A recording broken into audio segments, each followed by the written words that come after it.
finding quality literature for our developing readers is a challenge.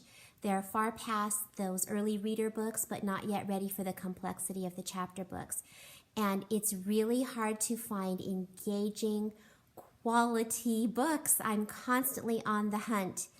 And I just recently found a new series, new to me, maybe not new to you. And if it's not new to you, you can just stop right here and go do something else. But if it's new to you, I'm happy to share it. We had a book fair come in this year from Follett. We usually have Scholastic, but we had a different company this year. And I'm glad we did because we were introduced to some new books.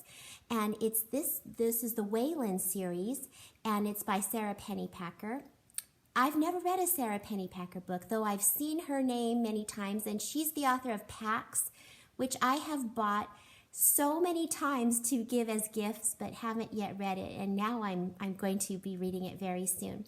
But we got the second in the series, Waylon, One More Awesome Thing, and then I checked, and there's a 1, a 2, and a 3. So now I've bought a guided reading set for my of the one. So now we've already read the second one. Now we'll be able to read the first. If you're a guided reading level person, the level that I'm talking about are the LMNOP zone. That's what I'm always hunting for books for my students. And the second book of Waylon has such a beautiful sentence in it. The boys, it's about 2 boys and a dog. And the problem is there's no one to take care of the dog. One of the boys lives in a condo and he can't have animals. The other boy has a mother who is deathly allergic to dogs, and so you can see the problem. They live in New York and it's snowing and cold, and Waylon is carrying Dumpster Eddie, that's the dog, and he opens up his coat and puts Dumpster Eddie against his chest, zips him back up, and starts walking through the cold. And Sarah writes this sentence. I wish I had brought it home so I could say it perfectly for you, but carrying Eddie was no heavier than it would have been to carry an extra heart. That's the kind of sentence you just have to stop and just savor for a bit. And she also uses very rich vocabulary, so we're able to pull vocabulary words to enrich our comprehension from this series very well. Well, and this is a level Q, but when you look at it, the way that she has written the words per page and the number of illustrations in here by Marla Frazee, I think is her name, the way you say it, it's just beautifully illustrated. I think you could even, call it an upper P level book.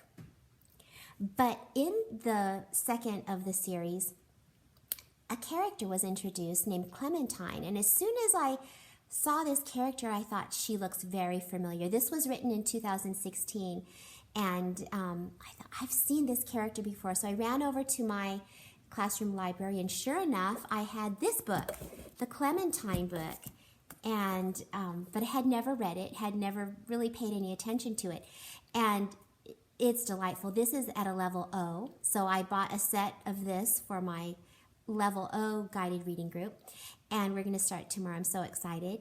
And she reminds me very much of a Beverly Cleary Ramona. She's always getting in trouble. Am I holding this upside down? I'm holding this book upside down. I'm sorry. But her teacher's always telling her to pay attention, and she doesn't really appreciate that because she says she does pay attention.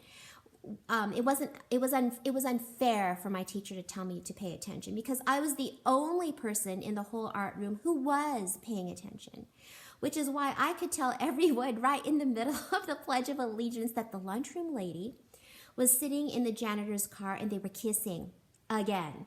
No one else saw this disgusting scene because no one else was paying attention out the window.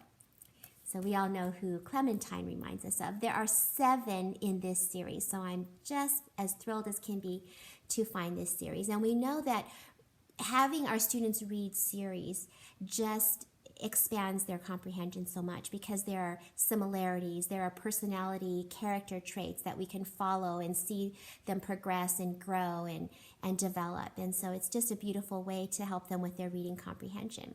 So I'm so delighted to share this author with you and a couple more books to put in our pockets for our precious, developing, and oftentimes reluctant readers.